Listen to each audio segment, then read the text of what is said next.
dadweynaha ku dhaqan magaalada Ceerigaabo ayaa si ay ugu tukadaan salaada Eid al-Fitriga waxay saaka u dareereen fagaaraha garoonka kubadda cagta Daala Stadium ee magaalada Ceerigaabo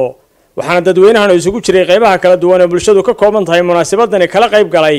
maayarka Ceerigaabo barasaabka gobolka Sanaag taliyaha booliiska Sanaag madax dhaqameed iyo culimaadudiin waxaana markii la tukaday salaada Eid al-Fitriga kadib khudbado u badan adkeynta nabadgelyada gobolka Sanaag iyo sidii isku meel looga soo wada jeesan lahaa waxa fagaarahaasi dadweynaha uga soo jeediyay maayarka degmada Ceerigaabo Ismaaciil Xaaji Nuur taliyaha booliiska gobolka Sanaag Gaashaanle Sare Axmed Saciid Gagaroor Sheekh Maxamed Cali Biixi iyo waliba barasaabka gobolka Sanaag Maxamed Axmed Caalin Tiimbaro waxaana hadaloodii kamid ahaa ilaahay waxaynu weydiisanaynaa amni iyo iimaan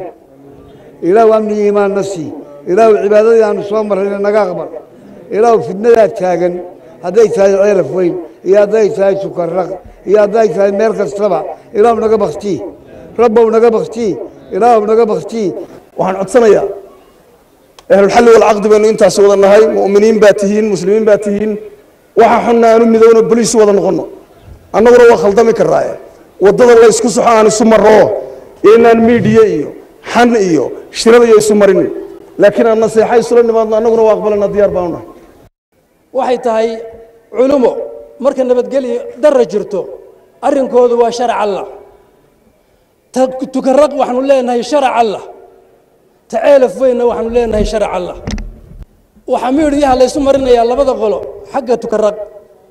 إن قلو والبيباء اللي هذا أنت يدوى مقدس وحن ذي شيء يا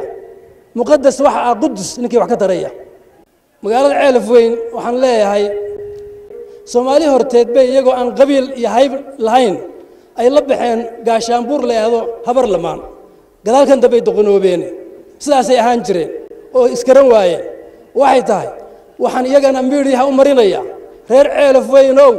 wax lagu qoslo iyo wax lagu maadeysto iyo wax laga naxo iyo taariikh madow ayaad noqoteen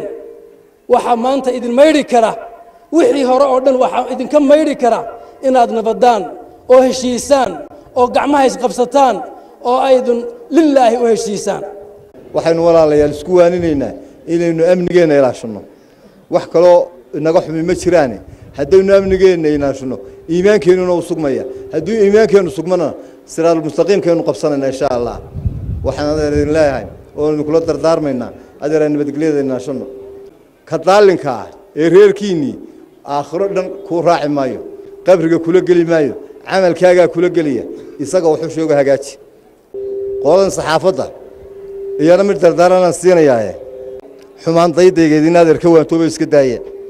inaanu xumaan doono oo inu qofka hadalka xun daytayno iska daaya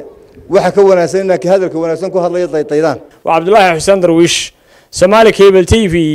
Ceerigaabo